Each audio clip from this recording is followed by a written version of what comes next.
tonight, and to those of you who've been with us for the day, thank you for that. Len Cabral is going to welcome us through the scene. Hello, everyone.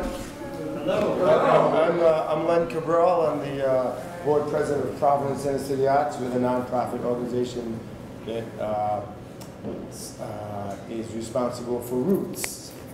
And we are glad to have our doors open to other nonprofits across the state, across New England, across the country, and to artists of all kinds. So I just wanted to welcome you here, and hope you enjoy your time in Rhode Island, in the capital city of Providence. There are a lot of artists here, and a lot of us go back a long time, very long time. So it's nice to see you down. And so, once again, welcome, enjoy.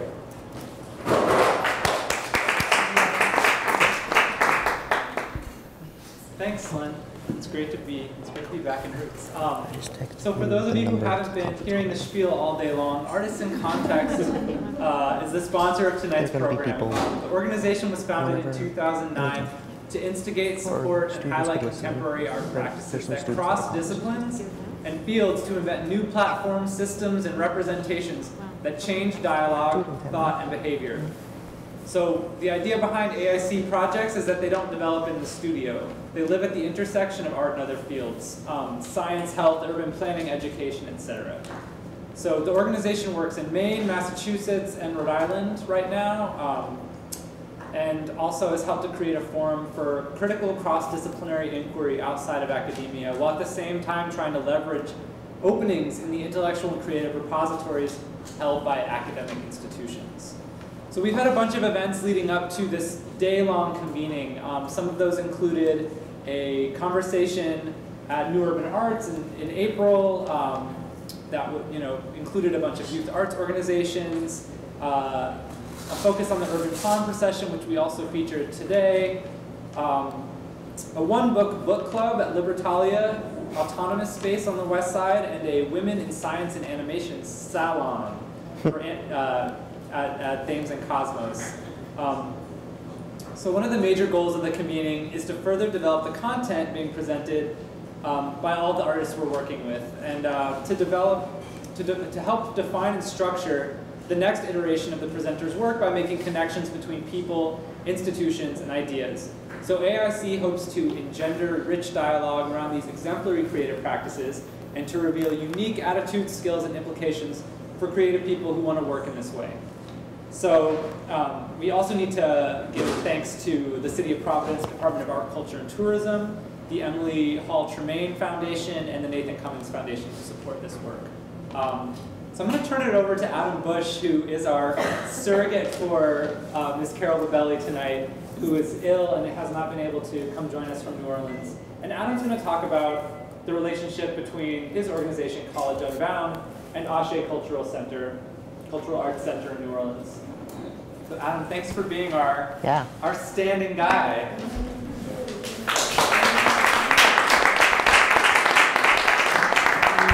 Got it. Hey everybody. And thank you to Micah, to Jory, to Madi for having me, being willing and excited to kind of improvise along. Bless you very much. And so, well, let me make sure.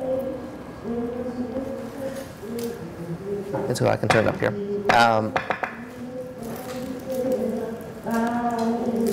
Bear with me for 2 seconds. So I'm not Carol B. Bell. This I promise you. I'm on stage today really to talk about and through Carol's PowerPoint presentation of the work, programming, mission, reach of the Ashe Cultural Arts Center in New Orleans. But I also, throughout this, want to take a few moments to say a few framing words about my relationship with the organization, with the city, and with Carol herself. I've written it in sort of with the idea of it was a get well soon card for her, right? That she was feeling a little bit too sick to fly this morning, and so couldn't make it. And then when I started to like piece it together as a get well soon thing, it took on a weird memorial thing. That's not at all what this is. But like, she's great. Carol's awesome, and she's calling in, and she just couldn't get on the plane. But part of what I did in preparing for this was to go through old notes and audio clips of meetings and convenings and times that Carol and I have spent together. And a lot of those have been recorded. And so throughout this, her voice is, she's amazing. She's magical. She's much better to do this than I. And so as much as I could feature her voice, I very much wanted to. So I'll be switching back and forth between my own sort of muddled introductions of the programming of Ashe, as well as Carol from other moments that we've spent together. And with that, sort of what's being played right here is an audio clip from the first time Carol and I met in person. The Ashe Cultural Arts Center had organized a community sing that really grew out of Carol and Ashe, as well as Wendy O'Neill, who's the daughter of John O'Neill, and a few others who had been at larger sort of national convenings around arts and culture and really needed and wanted and tried to seek out a space where they could create together. That it wasn't a conference space. It was a space to convene and to gather. And coming home from those, and specifically I think it was from the SNCC 50th one, really came back to New Orleans and wanted a regular convening, a monthly thing that started to happen. And so through Ashe, Carol, with Wendy O'Neill, and since then has been with the artist and musician Michaela Harrison, have done a monthly community sing throughout New Orleans. And so a year ago, or about a year and a half ago when I was in New Orleans, it was attending the 7th Ward Community Sing in the Porch and 7th Ward Community Center that Carol and I first spent some time together. So that is from this, and I have a few other clips from it that I will go through. The Ashe Cultural Arts Center. So,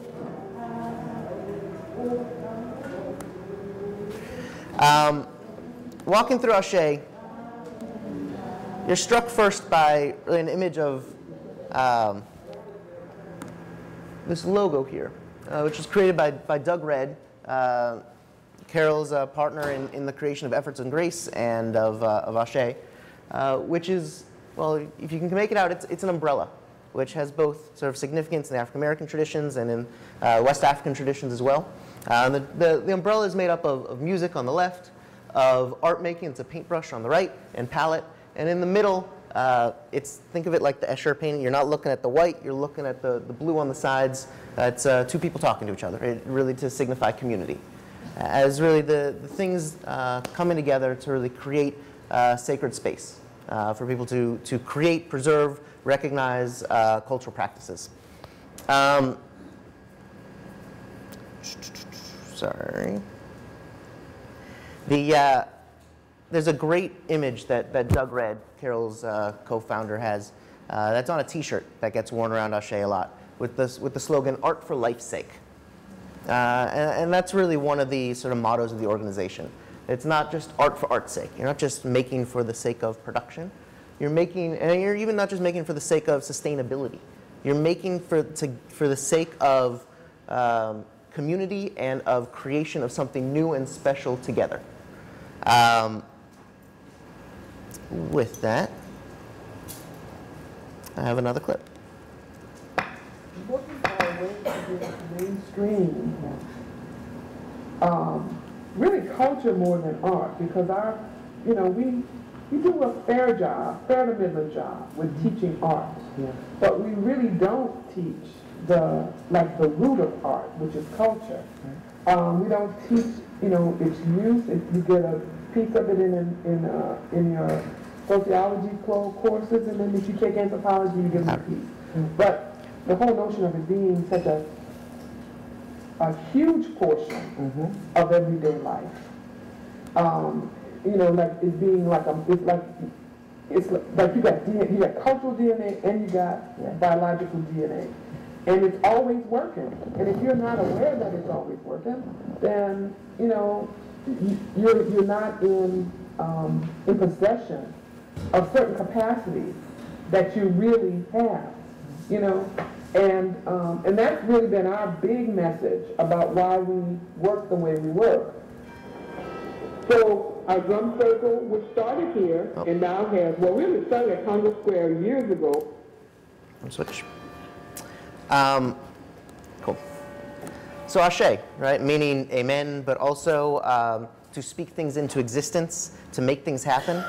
Ashe Cultural Arts Center, and part of the things I'll outline throughout is both Carol and the larger community's really kind of amazing ability to speak things into existence, as well as to be ready for things to be spoken into existence.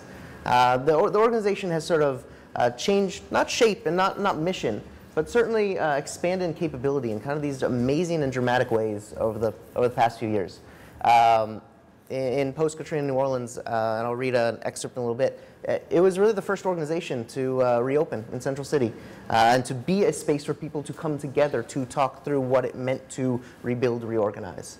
And out of that, there was really an opportunity for Carol and for Doug and for Ashe to buy the apartments above their space. And so they soon became a housing organization as well as a cultural arts organization. So these moments of not just speaking things into existence, but being ready to, I think is something very, very special about this place. So who am I? A quick 2-second thing of me. Based here in Providence, I'm the founding director of curriculum of College Unbound, which is really a higher ed organization designed at first really to just create a dramatic rupture in higher ed, saying institutions were moving too slowly and that some new dramatic model had to happen.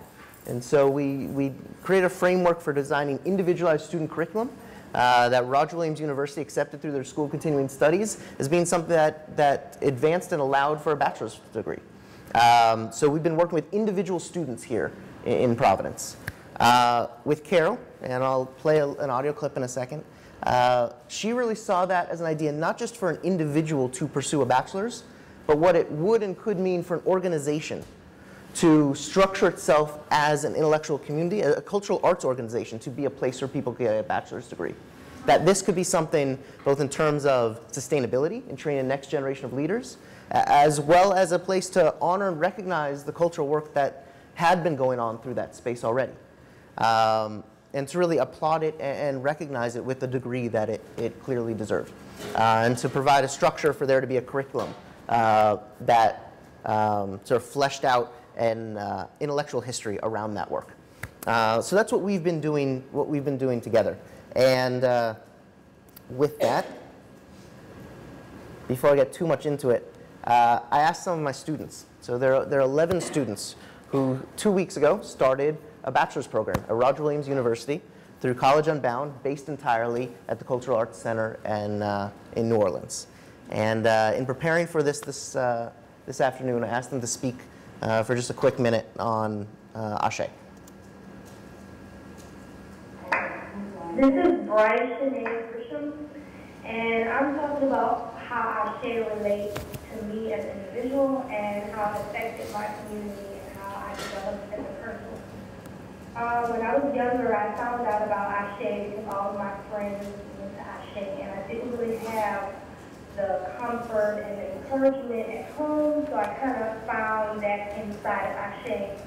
And I was kind of like really angry when I was younger, so finding Ashe really helped me to have that cultural outburst and helped me to express myself and really helped me to be a well-rounded, balanced person. Hi, this is Roland. Ashe to me is an oasis for the community. Of course, we have many of the same problems that the community have. Gang violence, prostitution, drug use. But Ashe presents our cultural programs that kind of elevate people above that and give them a more positive view of themselves and Africa. So I feel it's beneficial to Central City and the surrounding area in that manner. As far as what Ashe is to me personally, it houses Ashe College Unbound, and it gives me a chance to do something that I thought I was going to have to go back to college. So I appreciate Ashe for those things and more. Yeah, I think, to me, when I think about Ashe, I should know my name. My name is Clark Richardson. And to me, the Ashe Cultural Arts Center is literally like a social and a cultural hub, so to say.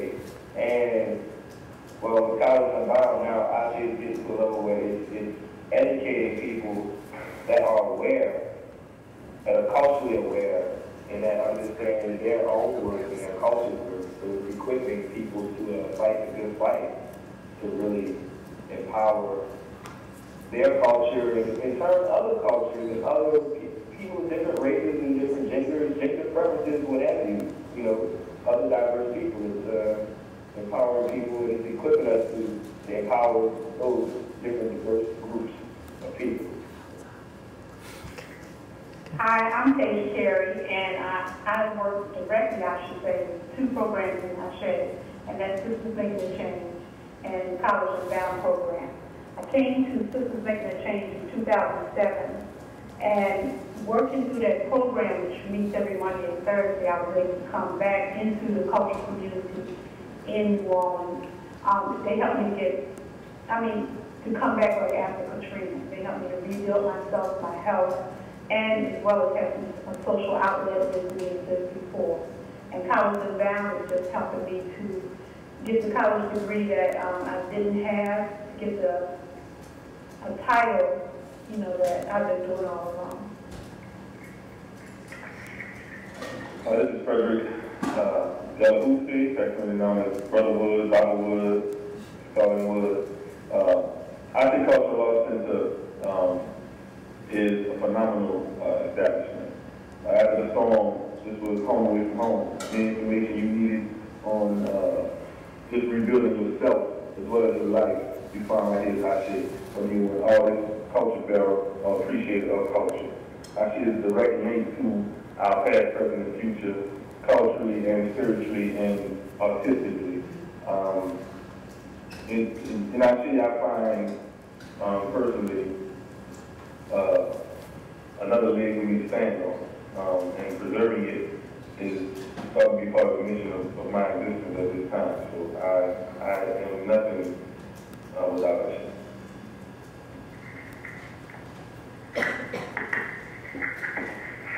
Hi, I'm Mama Leila. I would like to say that one of the things I appreciate about Ashe is the support of African and African American art and artists. It helps artists to share their art forms and provide financial assistance to help you explore and develop your art. I am a storyteller, and I have been able to, especially since the storm, explore storytelling with Ashe as housing my exploration. The name says it all, the ability to make it happen. And so, in very many ways, the ability to make it happen happens because Ashe is here for our community. Great. So, while they were speaking, I flipped through some of the slides of the presentation because they said it much better than I clearly could have, right? Talking about really the community needs that Ashe provides and answers in Central City. Carol likes to frame it and frames it excellently in terms of Maslow's hierarchy of needs. It really talks about what it means to create a space where people can recognize that they are loved and can in that learn to love themselves. It's a space that sort of moves fluidly between its many communities. Right? It's physical community there in Central City as really a cultural hub and anchor institution there. Firmly rooted in the African tradition, but also very much in present-day African-American traditions of New Orleans as a whole. Through the redevelopment associations and sort of those community development organizations that are really coming together in new ways through Ashe to create the Central City Renaissance Alliance. And then through a general community of tourists. Carol, even before the storm in 2005, Ashe had just finished a cultural tour of Central City through funding from the Ford Foundation. And they had just done their first 2 tours when the storm happened and the flood. And that quickly got remade into a sort of reimagination of Central City tour. It was Carol and Ashe really being open, excited, and aware of the folks who could come to Central City, and to really make Ashe a central hub for that kind of work to happen. One of the efforts that they're working on now as well is to create a civil rights museum in New Orleans, a block away from Ashe, in an old schoolhouse. Carol really talks about the theory of change as Ashe is really starting with, and it's not numbered, but she really likes to start it in terms of creating a cultural and creative awakening. That's number one as it moves around the circle. Really that allows for a shift in consciousness both in the individual and also in group consciousness, and what it means to create different forms of collective consciousness. And doing that clearly, it creates a shift of action, and out of that a shift of reality. But with a shift in reality, I want to take a second to at least talk about who Carol is and how she came to this work. And with that, I have some of her own words, though not a recording, so bear with me. Our story really starts, I guess, in two paths. Mine, which was composed primarily of human service planning and human service development over 2 decades, and Douglas Red's, who was full of graphic art mostly, and also jewelry making and printmaking, and a lot of being able to essentially help define people's notions of their Africanity. There was a time when everyone who had an African-American organization and wanted in some way to brand it. Doug had done all that work, from sandwich signs to logos to stationery. He had really evolved with this whole sensibility that art was there to serve. It was not just there to be an expression of the artist. It was there as a service that was available through him to the community. So to him, it didn't feel belittling to sit with a mother who wanted to celebrate her daughter's rite of passage at 16, to help her design a theme for that, and then to evolve that theme into stuff she would use for the decor. He really saw that as a part of what visual art was. And Carol and I essentially was looking at the aches that we had in our community, the pains. First in education and with substance abuse, and finally with public health, working to define strategies and projects which improve circumstances and move the community towards healing. That was my job description. I had done this work for 20 years, but it felt like 200 at times. Towards the end of my work, I started realizing that our words to move people really became images to them. And we communicate our thoughts in this transfer of idea via words, which become images of our thoughts to the one we communicate to. This means that I say something, and I have no control over how my statement translates to you. I hope that you receive my intended meaning, and so I start looking for a way to be more certain that the core thing that I was saying was the thing that people were getting. I saw Doug's work, and I saw how expressive it was. And so I sought him out, and I started working with him on projects where he graphically represented the essentials of my communications. My conversations and my presentations with the community started to include Doug's visual interpretations of core meanings, and folks better connected to the intent and the result of our working together on these community ills. By the time I left the public sector, almost every project I was working on with Doug, he was there making a picture worth thousands of my words. And working together, I got to understand his notion of culture, and to understand our feelings were very similar. So Carol didn't come to this as an artist, right? I mean, she came to this really with an aesthetic of relationships, right? The relational aesthetics is that term that gets thrown around now, which is certainly valid in what Ashe tries to do. But working together with Doug, who was doing really branding work in a sense, they worked to brand what it meant in Central City to be working in education, in teaching, in local cultural traditions, and how that could be more than just an ephemeral moment. How to allow that to be something that was an image, a project, a pamphlet that people could take with them. Okay, going back to the presentation because I don't want to take too much of the evening. The work that Carol does and that Ashe does translates in much more than just sort of broad discussions of culture. It translates very directly into the livelihood of many people in Central City and throughout the city. So with over 700 events annually, which being there, you really get a sense of the amount that is, right? The mass. They have 2 large spaces that are constantly filled and constantly flowing with people and with activity. With over 22,000 people, but really, with almost 100 people that Carol and Ashe sustain and provide sort of regular checks to, both through the work that they are doing in designing programming for Ashe, but also in helping to run the organization as a whole. You could see up here with this picture of Ashe's building. On the first floor is where the Ashe Cultural Arts Center is based. On the second and third floors where they've grown into owning a series of apartments, which I had mentioned sort of grew out of the post-Katrina Central City development. Here we go back to some of the fun stuff, although it's all fun. Let me get to it. So our drum circle, we started here, and now has, well, we really started at Congo Square years ago. In fact, the drum circle was one of the ways that brought Doug and I and Luther together.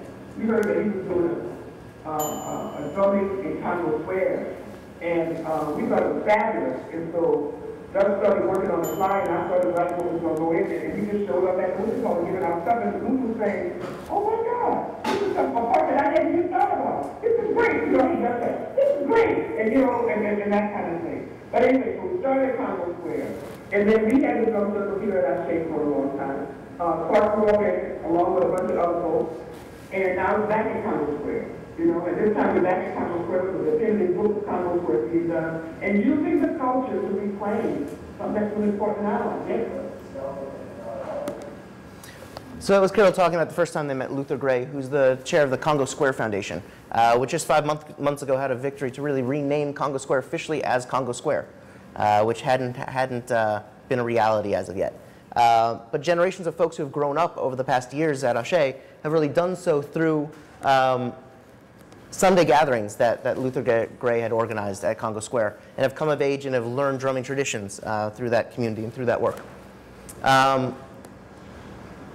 Ma'afa takes place July 4th weekend each time, really recognizing, less of commemorating, really the African slave trade, and does so through a march from Congo Square across the river, really recognizing and talking through the importance of the Mississippi River and New Orleans as a port city in its development, and ending at Ashe.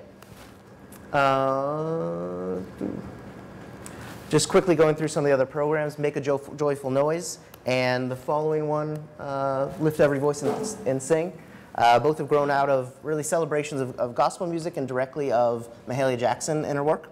With Lift Every Voice and Sing, it takes place each year on Martin Luther King Day in January. It really came out of Carol thinking through what did it mean to design a program that wasn't a sort of a standard cookie cutter King Day celebration or discussion series, right? And trying to create a different environment to have those discussions and to have really a cultural celebration around that. And so going off of his really love of Mahalia Jackson, has designed a whole program around that work. Health Nuts has grown out of really thinking through some of the sort of health concerns of African American community in New Orleans, and thinking about it not just as there's enough situations of people telling folks how they ought to live, how they ought to take care of themselves. This is really about people thinking through some of those issues on their own, creating environments where they can bring people along with them. So it's not about this is what you should be doing and here's your dietary pamphlet. It's really about talking through very publicly and through theater work and through dance and movement for folks that are struggling with those issues on their own. And how do you create that conversation and create a cultural space to work through it as well. Health Nuts is having its premiere next month, November 12th in New Orleans. Sisters Making a Change was one of the first programs in its space on Dorothea Castle Haley. Started in about 2000. It happened every Monday and Thursday since then.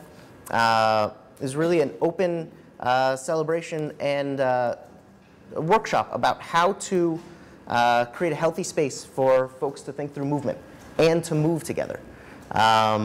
It came out of Carol's work in public health, trying to create a different way to have those discussions. And so it's a regular dance series where people come in and lead workshops, and out of that, a full dance troupe has been born with folks who don't really consider themselves dancers, but have since become sort of professional troupe throughout the city.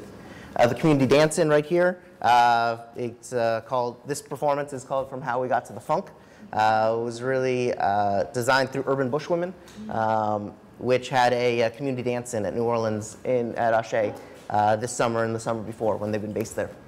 Okay, we got to go really fast. The Institute of Cultural Education is really Carol and Ashe's attempt to create a new space for how to train the next generation of cultural leaders and early childhood educators.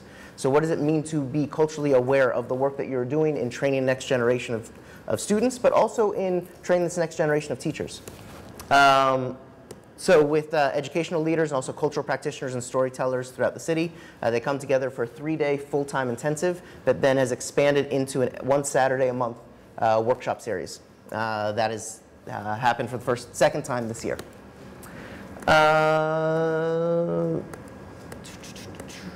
Voices Not Forgotten happens off-site, but has emerged into Move and Groove Elderly Dance Troupe. Truth Be Told was really the basis of the Story Circle program as a joint program between the Ashe Cultural Arts Center and the large Cultural Arts Center next to the World War II Museum. Contemporary Arts Center. Yes, the CIC, to have larger discussion through Truth Be Told around race, power, class, and space in New Orleans. The Story Circle tradition then allowed a safe space to talk through those issues and has since evolved into a series of performance pieces, which come up in a second in the slides.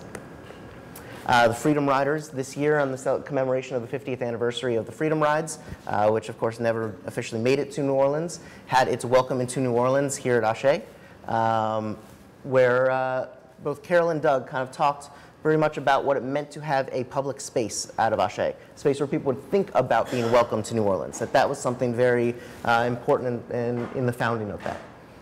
Ashe College and Bound, there's me in the picture.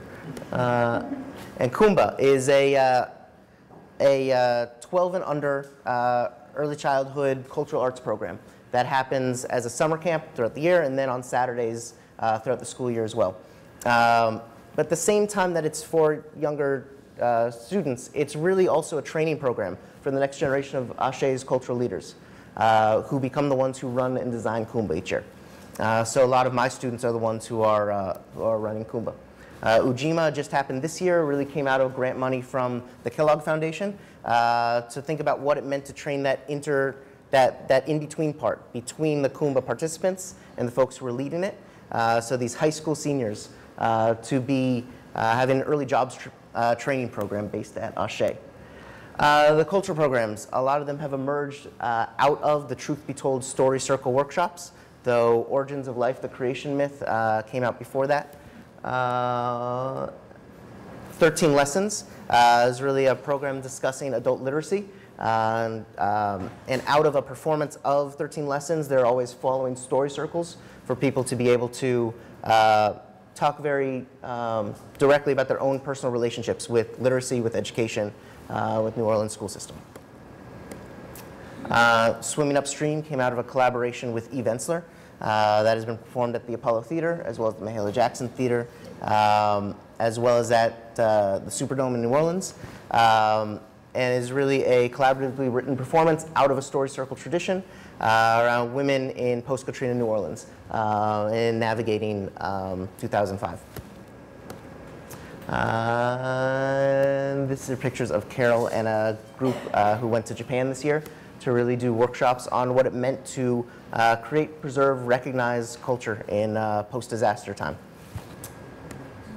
And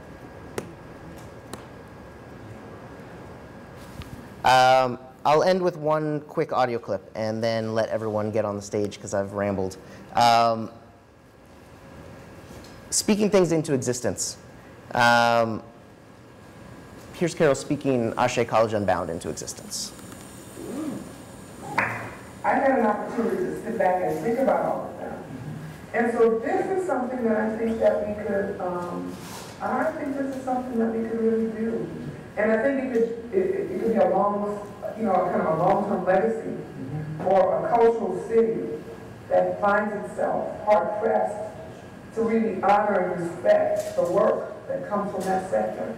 And so it'd be a way to be able to really credential it and to be able to send people out really like learning from the, you know, the folks who really put the time in, so that they're not stuck into like a forced curriculum, you know, and that kind of thing. So that's what I'm thinking at. Yeah, I really love it. That was Carol coming up with the idea for Ashe College Unbound 18 months ago. And from that, I've really just been sort of following her lead and seeing what new ways we can work together to attract funding as well as community partners, because she really does the rest. She's created a space for artists, workers, early childhood educators to be trained throughout the year, really from birth through old age, and is really thinking about what it means for Central City as a whole to take on that responsibility, and what it means to create really gathering spaces, even more than just cultural spaces, gathering spaces for people to work through, think through, and live through these questions, problems, and celebrations together. And with that, it becomes an intergenerational really understanding of the power of a space like Ashe. So I have lots more, but I really am more excited to hear everyone else on a panel. But thank you for your time, and thank you for having me. Thanks.